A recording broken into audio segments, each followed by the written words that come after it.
मैं BM वर्मा, पूर्व सैनिक, अम्बेडकरवादी, उम्र लगभग 78-79। आज मैं आपको संविधान के बारे में कुछ महत्वपूर्ण जानकारी दे रहा हूँ। संविधान किसे कहते हैं? संविधान उन अस्थायी नियमों के संग्रह को कहते हैं जो सरकार के द्वारा किसी नागरिकों के कर्तव्य और नियमों का निस्तारण करते हैं। लोकतंत्र किसे कहते हैं? जनता का राज्य, जनता का राज, संविधान के अनुसार शासन चलाने की शक्ति जनता के हाथ में है। गणतंत्र दिवस किसे कहते हैं?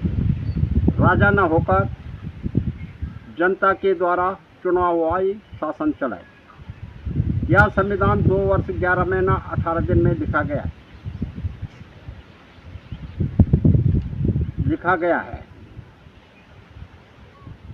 यह करीब 295 धाराओं और 9 अनुसूचियों में लिखा गया।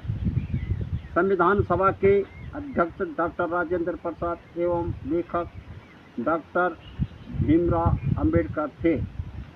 करीब 290 सदस्य थे।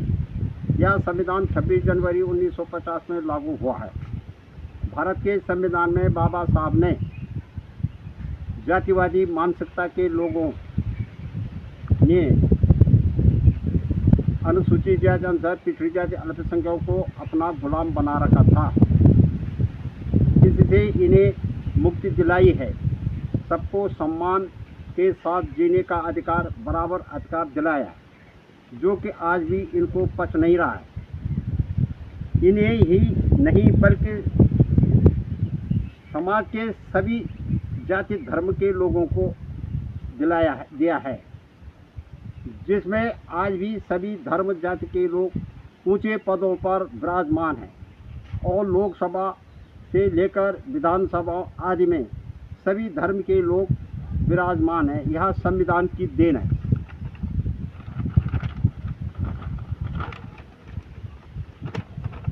अनुसूचित जाति, अनुसूचित जनजाति, पिछड़ी जाति, अल्पसंख्यक समाज के लोग डॉक्टर भीमराव अंबेडकर को अपना भगवान मानते हैं और संविधान को अपनी पूज्य ग्रंथ भी मानते हैं।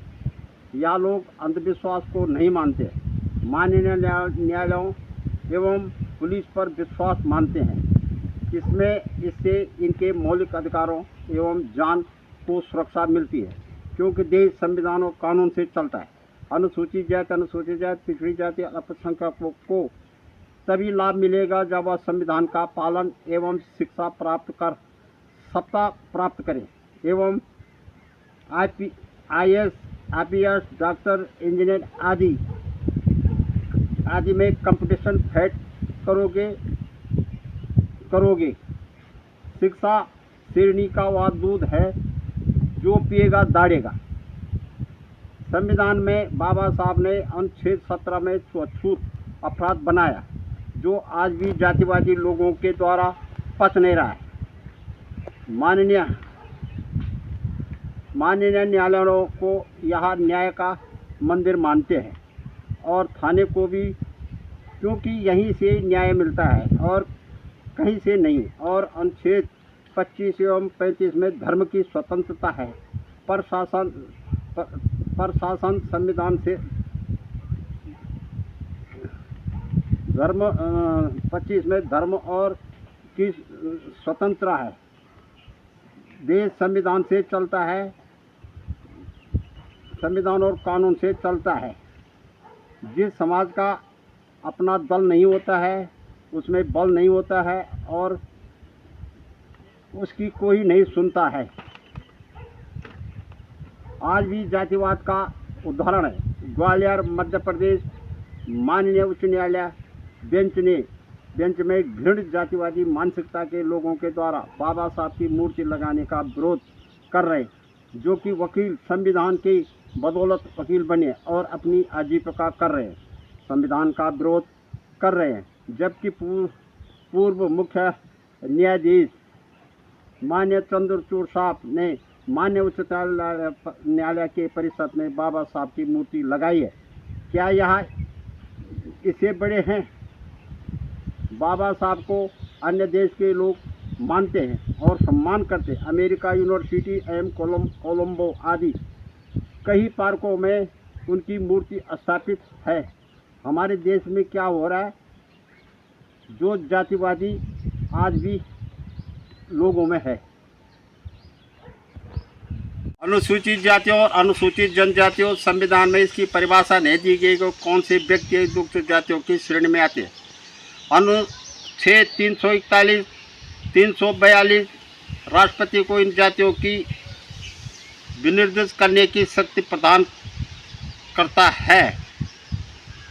कोई जनजाति इस अनुच्छेद के अंतर्गत जनजाति है या नहीं, हमें राष्ट्रपति के द्वारा निकाली गई अधिसूचना पर ध्यान देना होगा। अनुसूचित जातियों की श्रेणी के संबंध में राष्ट्रपति का आदेश प्राप्त है। इस सूची की मान्यता पर इस आधार पर आपत्ति नहीं की जाएगी कि इसमें किसी उपजाति को अनुसूचित जाति की सूची में उल्लेखित नहीं किया गया है। लोकसभा तथा राज्य विधानसभाओं में अनुसूचित विधानसभाओं में स्थानों का आरक्षण अनुच्छेद 330 और 332 के अधीन लोकसभा तथा राज्यसभा के विधानसभा में अनुसूचित जातियों और जनजातियों के लिए स्थान आरक्षित किए जाने का उपबंध है।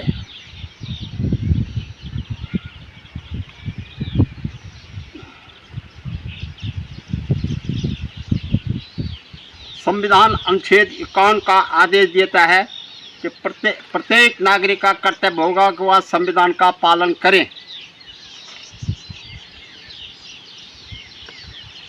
साक्षात संलग्न है संविधान 3 पेज।